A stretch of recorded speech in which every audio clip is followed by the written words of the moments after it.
Episode 26, a study on violence in EMS, body armor, and scene safety. You can find all of these topics in this week's episode of Medic Life.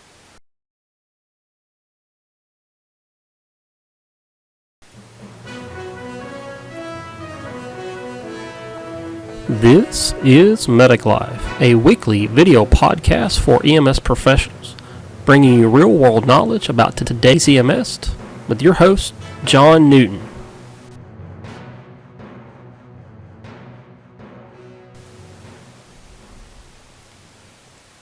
Lifers, it's time for your weekly dose of Medic Life, where we delve into everyday topics in EMS. Yes, I'm your host, John Newton, and this week I'm here with the GT Medic, and we're talking about violence in EMS. So stick around. Hey, Jeremy, welcome back to the show, man. Glad to be back, man. Thanks for having me again. Yeah. So this week we're talking a little bit about, well, I've talked about it before, but I thought we'd take a little different angle on it because you had sent me this article that you had found. It's called, it's a study, Paramedics' Risk of Being Assaulted Exceeds Firefighting Colleagues. And this was from Drexel University. So, just from that title, man, how do you feel about that? Well, so my understanding of this study is it was a review done actually in the city of Philadelphia with, by some folks from Drexel University. I do think it's definitely true. They were just looking at one department, but when you have fire-based EMS systems, for example, I think you do see a higher assault rate against medics than you do fire, mainly because I think that EMS is doing the majority of the patient interaction, although occasionally you get your engine companies and your truck companies that respond, but EMS is making primary patient contact. So yeah, I don't know how far down into the study you looked, but just off the top of my head, the numbers that I remember, there's about 2,500 firefighters and about 300 or 400 paramedics and EMTs. Yeah. And of those, where's my statistic at? So from their little study, it says that male paramedics are more than 12 times as likely to be assaulted than their male firefighter colleagues. The females, 9.3 times as likely to be assaulted. So with that,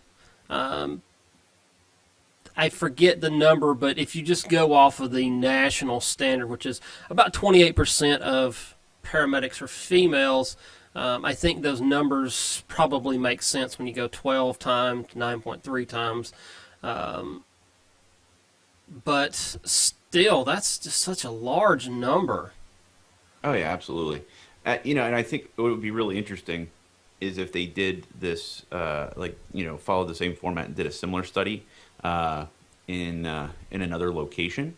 And that was going to be my question. Do you think because it is in Philadelphia, because it's in a major metropolitan area, that...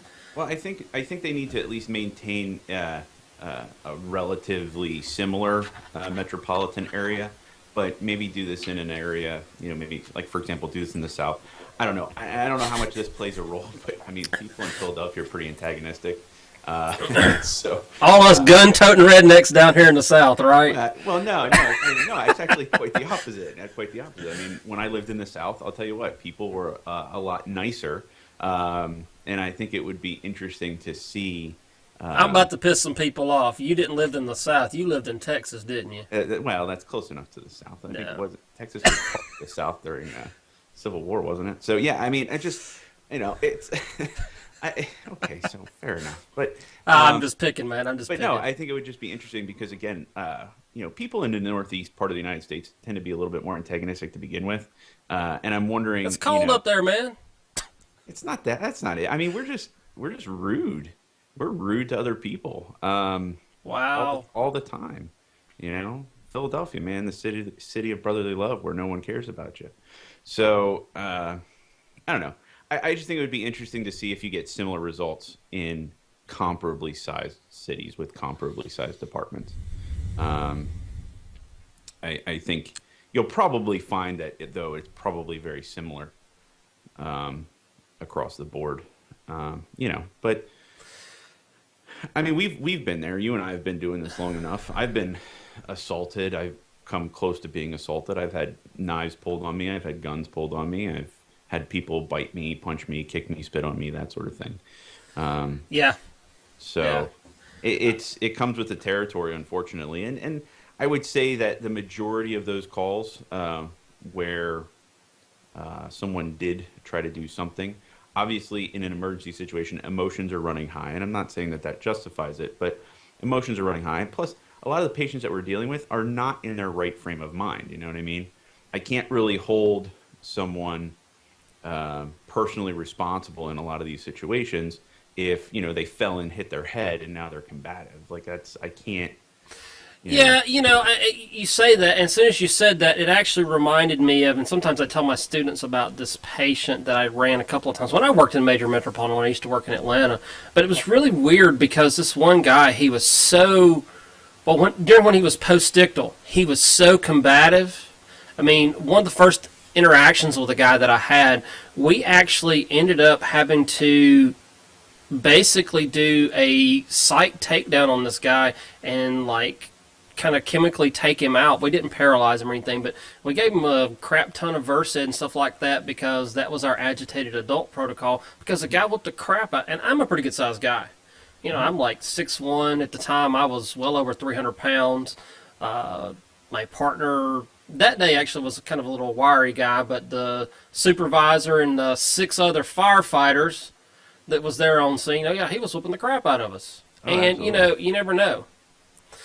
Which brings me to one of the statements that I saw, and it kind of jumped out at me, and it kind of made me think about, and I don't want to pick on our dispatcher friends, but it says, we're dispatched to way too many incidents that we have no idea what we're walking into. And this was some person who had made a statement within this article from Drexel University. You and I had talked about this before, and while we can't blame it on our dispatchers all the time. Now, there is some level, but I think we're... Well, I think I think just like any other job, there's going to be those few people that maybe aren't going through the appropriate protocols and stuff like that. But no, I absolutely don't blame dispatch at all. No. It's typically, they're only passing along information to us that they're actually receiving. And if the person calling neglects to give them the necessary information, I mean, it doesn't matter what kind of call I go on. I don't always get the information that I would like to have. But I think our dispatchers actually do a pretty good job of getting us, for the most part, the information that they're given.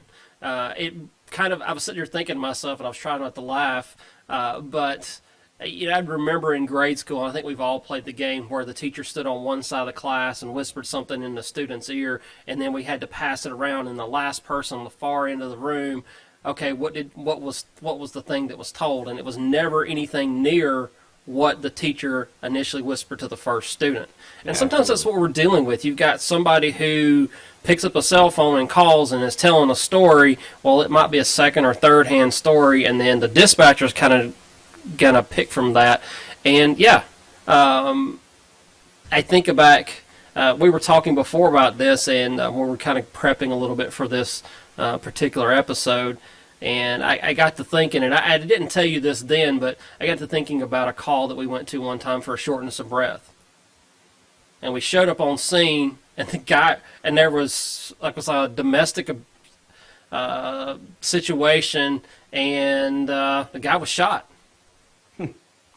Yeah, he was having shortness of breath because he was shot in the chest. Of course he's short of breath. That's a pretty legit complaint then at that point, yeah. So it happens. Yeah, it happens. Yeah, no, I mean, I've certainly responded to calls where even there was known potential for violence. For example, suicidal ideations calls. Yeah, I think those are the ones that are probably the hardest for us to kind of say yes, no, don't go on the scene. So yeah. Well, yeah, and in this one particular instance, law enforcement had come in and actually cleared the scene for us.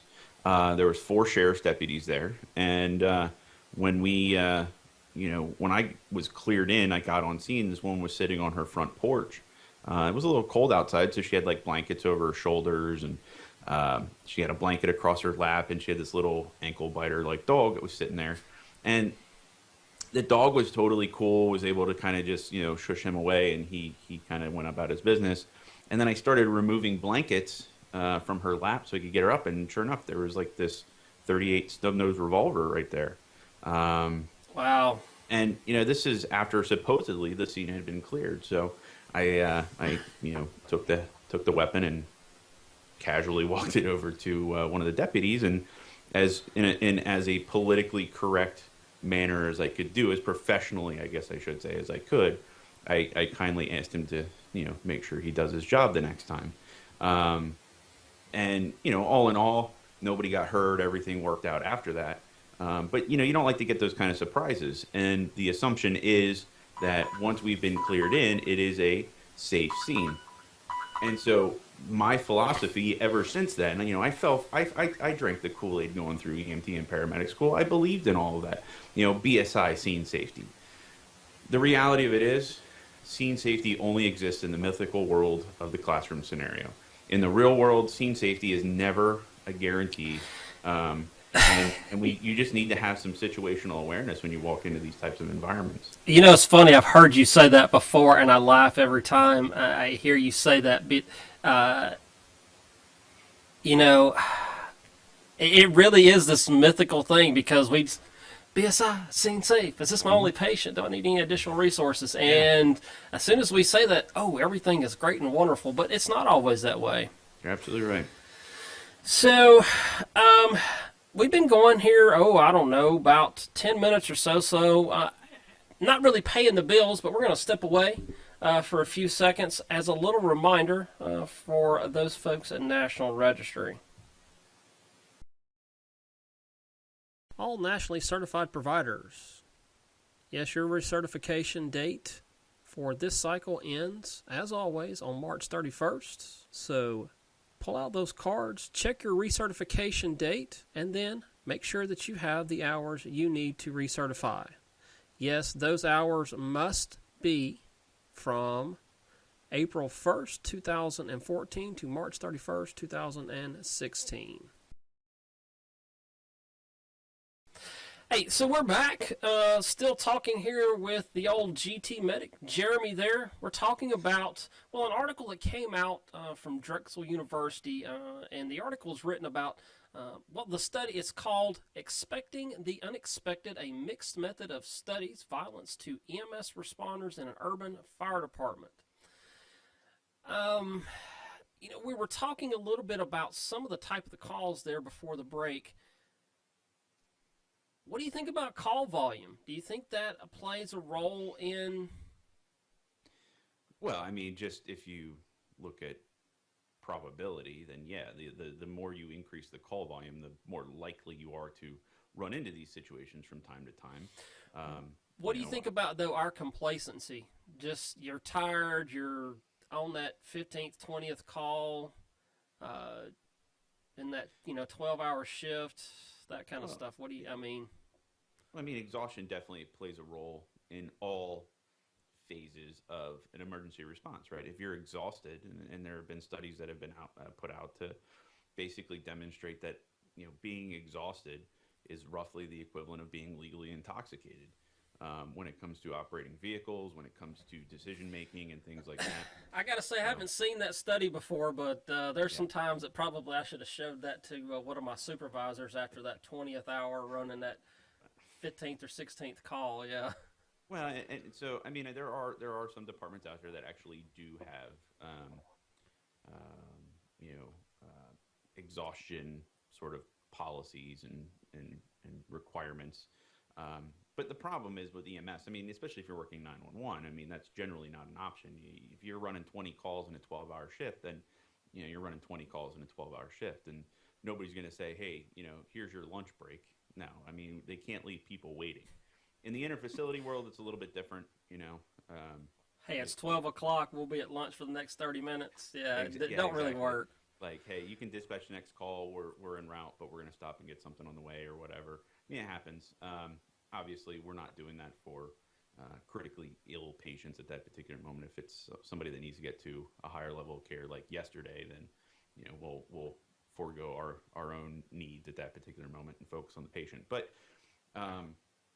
yeah, I mean, so obviously being exhausted is going to affect your decision-making skills. It's going to affect, we talked a little bit earlier, the other day, I should say, when, we were talking about how not only safety while on the call, in other words, when dealing with the public, but also, responding to calls and, not having like a triage response category and stuff like that. Yeah, one of the statements from the article was about basically running emergency to calls that we really have no business running emergency to. Sometimes, and maybe it's the department's policy, or maybe it's dispatch information, or maybe it's the time of day. I don't know. But I think that, yeah, when we start adding in some of the triage aspects, and just, heck, man, you think about, I know you see it, I see it, there are just absolutely tons of ambulance wrecks every single day, right? It drives me nuts. I see it all the time, and every time I see an article, I put it up on Twitter, and I'm like, oh, look, there's another one. I'm huge on safety and EMS. Like, that's sort of one of my focuses, personally, and doing things to reduce injuries and accidents and things like that, because it's unnecessary. We need to take our responsibilities to the public, not just our patients, but to everyone else around us. And when you're operating an emergency vehicle, obviously, you have to be defensive. I hate to say due regard, but you have to provide due regard. Yeah, that's that term that we like to use, is due regard. You and I were talking a little bit about, and I kind of want to go back to talking a little bit more about because that's, driver safety is important, and that's extremely important. But you had mentioned something to me about an article about body armor. We were talking about violence and scene safety and stuff. So what is this article that you found about body armor, and what's the deal with that? So I'm probably going to butcher his name, but this is an article from Greg Friese or Friese or Friese, I don't know. I think his name is Friese. Yeah, I think it's Friese. Yeah, editor-in-chief over at EMS One. I'm sorry, Greg, if I completely demolished your name just now. But he brings up a good point. He says, in this article that he wrote back in January, it says, body armor for EMS, is it time for every medic to wear a ballistic vest? In just looking at that question, no, I don't think it's necessary for every medic to wear a ballistic vest. However, if you are in an environment where there's maybe been high numbers of assaults or weapons being pulled or shots fired at EMS or whatever, then yeah. However, even in a small rural department, this can happen. It can happen anytime the tones drop. You could be walking into a potentially hazardous situation. Is it realistic for every department out there to purchase body armor for each and every one of their providers? No, probably not. I mean, they're struggling with budgets, for everything else, and this is just one more thing to add to that budget. Because certainly, certainly body armor, especially good body armor. I'm sure you can go out and buy some cheap body armor that's probably not going to, save a mosquito bite. But have you ever actually? And I know you were in the Air Force, and you were hung out in the as a Marine. I know I kind of said that you were in the Air Force. My dad retired from the Air Force, so we always have a fun jab. Yeah. And I know you've worn a body armor hanging out over in the desert. But my question is, have you ever worn body armor stateside, actually riding the streets? I personally have not. I have not. Not as a medic, no. I've worn it for various and sundry training exercises. I mean, it's actually in my closet right now. But not on a daily basis as a civilian capacity. And certainly some of the military body armor is a little bit different than what is expected to be worn, for example, as part of your daily uniform. But I think it's important that you at least have some ballistic protection, and I highly recommend that you have like some kind of a trauma plate, just to protect against stab wounds and stuff like that. I mean, do you need to walk around with hard body armor, ceramic plates or anything like that? No. I highly doubt, level 4 body armor is going to be a requirement for every single individual. I mean, this is what your SWAT teams are out there wearing, right? But I gotta say, it's interesting you're talking about this, and you brought up the article, and of course I asked you about it, but the thing that kind of strikes me as funny is I think back to, and I have friends who still work in Atlanta, and apparently it's not as bad as it used to be, but, and I think about some of these big cities, and is it really that bad? Because, well, you and I had talked about, and I know this whole thing is about violence and how it's 14 times more likely and this, that, and the other. But, we talked about maybe if we just changed the uniform so we didn't look like cops or something. Do you think that would even make a difference? So obviously, this Drexel study is looking at one department. Yeah. As far as nationwide, there really is no database in order to report these types of incidences or incidents, and so. So maybe we need to start collecting the data on that. And is that something else that we need to put in our PCR? Hey, no, there was no violence on this scene, or yes, there was. Well, I think at least it needs to be recorded when there is. I mean, I don't think that. I mean, if it makes for better compliance, then yeah, make it a requirement for. Maybe NEMSIS needs to look into this as making it a requirement to fill out specific information in regards to this. But again, the problem is that we don't have any hard data on this.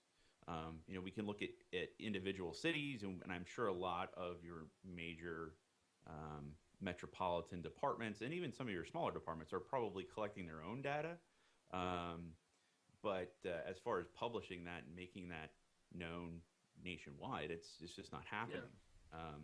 So I mean, absolutely, I think it needs to be reported, and the better data collection is called for in this situation. I can honestly say when I worked for Grady in Atlanta, and I worked rural EMS, I've done industrial, I didn't really feel like it wasn't safe. Usually when they called us, it was because they really wanted us there. There's probably somebody who could write into the show or leave a comment or something, especially some of my Grady friends go, well, don't you remember that one time, or, such and such happened and maybe you just didn't hear about it or whatever. And that is possible. I mean, yeah, there were ambulances stolen. Were they shooting at us? Probably not. They were shooting at each other. I mean, yeah, I've been drove up in the middle of gunfights before. They really weren't shooting at us. They were shooting at each other. We just probably got a little closer than we should have. Yeah. Well, and I mean, I think that brings up a good point. There's a lot of anecdotes out there, but I also do think I think maybe times are changing. I don't know. It might just be my perception that times are changing, just because now we live in a time where instant access to mail, Twitter, or not mail, but information, news, social media. You see it all the time. Medics. Being assaulted, this, that, and the other thing. And this isn't just an American issue. This is happening in Australia. This is happening in the UK. This is happening all over the place. So is it that we're seeing more incidents of violence against medics? Possibly. It's at least more visible now. And because of social media? Yeah. But do you think, though, too, do you think social media, while it's making it easier to get the information out there, the people are putting everything on YouTube and Facebook, but do you think it's keeping people from doing stuff that they probably shouldn't or would not have done, or they would have done had there not been social media? What do you mean, as far as... Well, now that cameras and stuff are out there, do you think that it's keeping people from doing stuff that they probably would have done? I know that first question was kind of convoluted, but... No, I think that now we're just capturing the evidence that these people are doing these things. You know what I mean? So people are not really going to stop from doing something just because somebody's got a video camera. Look, I mean, the reality of it is that people break laws, right? Yeah. Laws should be the number one detractor from people doing bad things. People break laws all the time. And speaking of which, in a lot of places, it's not necessarily considered a felony to assault an EMS provider. However, in those same locations, it is a felony to assault a firefighter or a police officer. And every year, you see, XYZ state has now made it a felony to assault an EMS provider. And I'm like, why is this still a thing? Like, why is this not across the board at this point? This is really sad that I'm going to admit this. I have no idea if it's a felony or not in any of the 3 states that I have practiced in the last 15 years. I have no idea. I know that you can be arrested for it, but as far as felony, I have no idea. Yeah, it doesn't necessarily always carry the same weight as if you had assaulted a law enforcement officer or a firefighter. And a lot of that has to do, I think, with the fact that most firefighters that are out there, are considered public servants. Obviously the professional fire departments are, how many private fire departments do you know that exist, right? I mean, other than industrial and commercial type of safety programs that are out there, if you see a fire engine in your community, it's paid for by taxes and donations and grant money and stuff like that. But there's a hell of a lot of private ambulance services out there. And so a large portion of them, which is, I won't say it's a good thing or a bad thing. I think it makes it harder for us sometimes to identify because then those lines get blurred.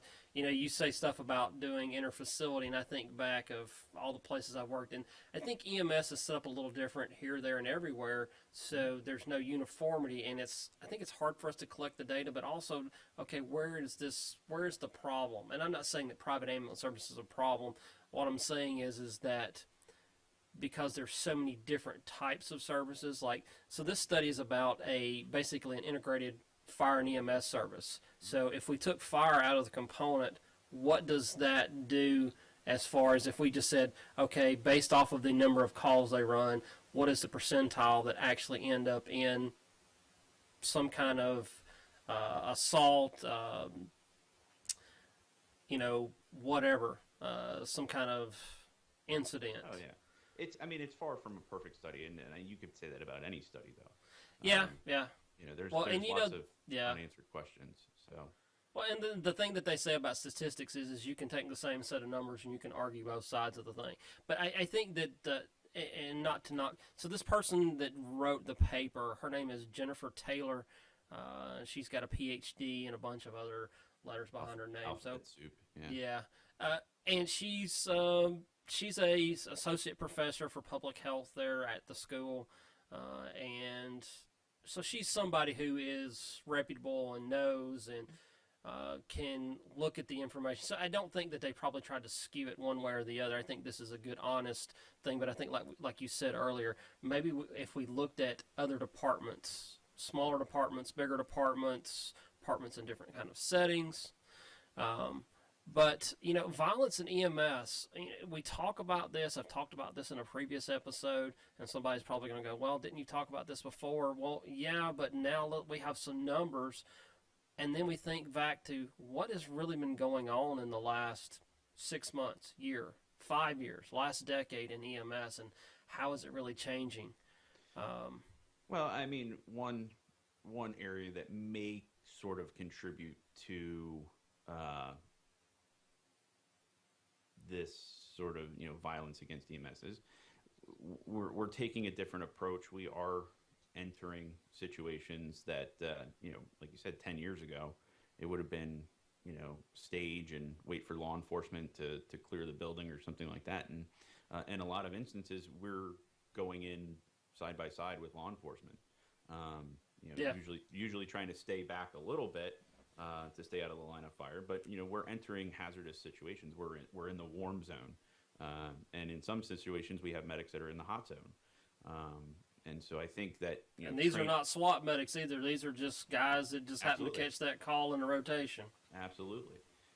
So I think that training needs to reflect that, and we need to anticipate that we could be in those situations. And kind of going back to my previous comment about scene safety, the reality of it is scene safety is a very subjective topic or a very subjective idea. what I'm comfortable going in and dealing with may not be what the next person is comfortable dealing with. And I know that I've definitely walked into situations where I probably shouldn't have. Oh, I know But I have. but when I was working rural EMS, for example, we responded to a domestic violence call one time, and it was night, and a lot of the like local police departments, they didn't have coverage overnight, and so we relied on the state police. Well, we got an ETA of an hour for state police to arrive at this scene because they were on the other end of the county doing some other stuff. My partner and I, and that was one of the rare cases where I actually did have a partner with me. We talked it over and we're like, you know what, screw it, we're not waiting for law enforcement. Let's just go ahead. By the time we got there, the patient was no longer there and the suspected perpetrator was no longer there. So we ended up canceling ourselves on this call because there was no one there. Had we waited for an hour, that would have left units out of service for extended periods of time when there was nobody there. Not something you really even think about, for those rural folks. I mean, we've been talking about big cities, and I've worked rural EMS too, where we had one truck on one side of the county, and we were the other truck on the other side of the county, and that was it for the whole county for 24 hours. And that's the way it was all the time. And I guess you don't really think about that when you work those rural services because you do have a different mindset. I will say that there is some stuff that as you said, just sort of kind of just went in on the scene when I was younger that I probably would not now. And I don't know if it's age or wisdom or a little both or skittish or what, but I like going home at the end of the day. Well, yeah, absolutely. That's the number one rule. That's actually my favorite part of the whole shift. It's good to go home. Clocking out and walking out the door. I just think that scene safety is something that needs to be considered and something that needs to be evaluated.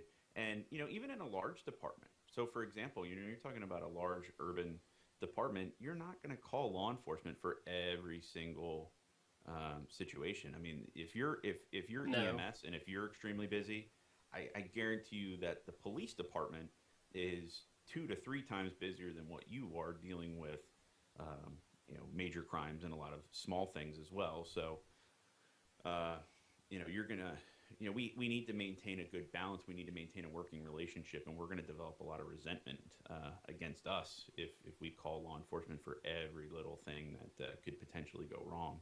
And I think you and I discussed this before too, where sometimes the presence of law enforcement can dramatically alter the dynamic, and so that kind of goes back to what you were saying about how maybe we need to look less like law enforcement. I completely agree with that. Badges are pretty and badges look good in a dress uniform, but I don't need a badge on the street. There was a couple of services that I worked for that we specifically wore like polo shirts or like a golf shirt, kind of something similar like what I've got on, and it said, hey, so and so's ambulance service or such and such county's ambulance service or whatever, and that was kind of our deal because we didn't want to look like the police. Yeah, I'm all about looking professional. Believe me, I can spit shine some boots and I can iron the crap out of a uniform, and I'm all about looking professional. I'm going to restrain myself from making fun of you Air Force guys. Well, the only difference is we polish our boots in the air conditioning. That's the only difference. Oh wow! But you didn't have to sleep in the mud, right? We didn't. Yeah, no, we didn't have to do that. No, we were. Yeah, we were well taken care of. Wow, that's awesome. But no, I think that you can look professional without having like the button-down shirt and the badge and all that kind of stuff. A polo shirt and a pair of cargo pants, I think, looks just as professional. Because honestly, I mean, does your patient really care as long as you don't come in looking like a sack of potatoes? I really don't think your Sometimes they didn't even care then. They really didn't. Yeah, when they're really sick, they don't care who shows up. So we've talked about the uniform. We've talked a little bit about but here this will be the question that we'll kind of, I guess, go out on. How do we become more vigilant, or maybe a better question is, how do we improve this statistic? make this statistic decrease? What is it that we can do on our side to decrease the violence in EMS? Well, I think, I mean, and just like anything, there's no single solution. First things first, as an EMS provider, you have to always maintain a tactical mindset. Now, I'm not talking about kicking in doors and things like that, but you need to be aware of the environment that you're operating in. You need to have an escape route, kind of always for every situation. And sort of like the research article sort of entails is expect the unexpected, as much as I hate that term. The other things we need to learn, maybe better how to de-escalate situations, and maybe learn how to deal with our persistent state of exhaustion and not let that interfere with our ability to de-escalate a situation, and maybe not let that get the better of our patients, I guess. So maybe some different education, more education, better base education. I think it has to start at the base, and there has to be recurrent training. The longer we stay in EMS, the more a lot of us become sort of jaded and care less and less about the individuals that we're taking care of. Our patience wears thin, I'm not gonna lie to you. When you were saying, maybe de-escalate the scene and stuff, I gotta say, in my 20-something years, that probably most of the stuff that I was complained on was basically telling it. I won't say I said specifically in these words, but telling bystanders just to piss off, go away, get out of the way. And sometimes pissing the bystanders off is more dangerous than pissing the patient off. In certain instances, absolutely, and I've done that before too. I've had situations, especially with intoxicated people. Yeah. Where their buddies weren't, like, they want to sit there and they're, of course, again, they're not in their right frame of mind. I think if they were sober, a lot of these people would be, kind of stand off to the side and let us do our job. But, when you get alcohol in the mix or anything like that, they feel like they, I love you, man. Why don't you just go with them, and just relax. And I'm just like, you know what? Or they're making fun of them. Yeah, or something like that. And Yeah. It's like, you know what? If you're not part of the solution, then you're clearly part of the problem here, and I need you to just make your way at least 25 feet over in that direction. Make yourself scarce because I have a job to do, and this isn't a party for me. So we sometimes react to these situations in sort of unfavorable ways. And standing back at later on and looking at it afterwards, I can honestly say, yeah, I've made some poor decisions in how I handled some of these situations. In other situations, I can look back and say, no, actually, I did the right thing there, and I handled it really, really well. You went home at the end of the day and hitting somebody in the forehead with a clipboard, so it was probably a good day, right? Yeah. I didn't have to knock anybody out, so that's a win, at the end of the day. So. Yeah. I totally understand. Well, man, this has kind of been fun. Glad to have you back. Dude, it's always fun when you get to talk to me. Yeah, that's it. I think we could probably keep having this conversation about violence in EMS. I think just getting the information out there. I'm going to put the links to the articles and stuff. Greg, we'll spell your name correctly, I promise. Yeah. I think if we get the debate going, get the conversations going, instead of just, like you said, saying BSI, scene safe, and that mythical world of safety, if we understand that it really is a mythical world in the real world, to say that, I think that's going to put us on the right track. Is there one true answer? Well, no, because every system is different. So, I don't know. But thanks for hanging out with me, man. Absolutely. All right. Well, cool. All right, man. Take care of yourself. All right, you too, man. Well, that's all the time we have this week. Thanks for watching another episode of Medic Life. Y'all stay safe out there.